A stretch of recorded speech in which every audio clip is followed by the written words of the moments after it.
there was a bit of hesitation, obviously, with anything new that comes about with the 2.0 curriculum. But and last year was a bit of an experimentation, like let's trial, fail fast, provide each other with feedback.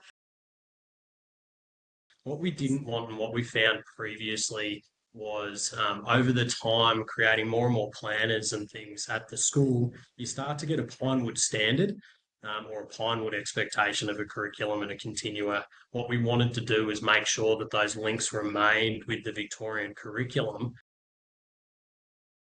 designing something that assisted teachers to continuously track student achievement was the best way to do that. We felt that that gave us the opportunity to then have teacher judgment conversations from earlier in the semester. I think quite often, we were relying on data that was coming at report writing time. So at the end of semester one and then semester two, and the horse had kind of bolted. There was no point that we could sort of address, something prior to those reports going out and that data being formulated. We kind of ask them to make sure that that data they're inputting into the tracker is their triangulated data. So we get them to base it off, teacher observation, assessments done in the classroom. We use an essential assessment, but we don't want them to be too heavily relied upon on essential assessment as well. And we use pat maths. And we wanted to make sure that it was just a suggested progression point that the tracker was putting out. We don't ever want to take away, the professionalism of each of our teachers, and it's ultimately a representation of their judgment.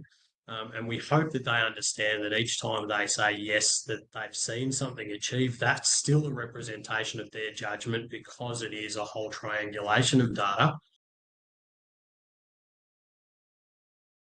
We gave them an achievement standards document where all the achievement standards were sort of broken up, and you can see sort of the through lines that go across there. It obviously works moving down as well into the different strands. So I can see pretty well in number at the moment that this student would be achieving between a 3 and a 3.5. But for things like measurement, you can actually start to see that they're looking really well above with one sort of difficulty in terms of reading time. So then, we were able to come up with a progression point. There was not a formula to it. There was a lot of conversations around this, but I think this achievement standards document was really, I guess, the crux in which teachers were able to make a judgment on the student progress, and we're able to come up with their final progression point. But I think it was a lot of it had to do with unpacking the curriculum knowledge and the achievement standards. I said you are only focusing on the achievement standards, you're assessing to that, not worrying about ticking off how many content descriptors they can do. It was a focus on nailing the achievement standards, keeping it a bit more simple.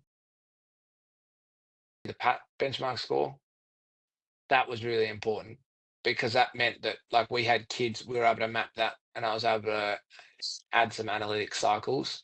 Say I was in grade 3, 4, and they got 125, I'd already be looking at, even if they're in grade 3, I'd be looking at a lot of year 4 curriculum and seeing what they've ticked off.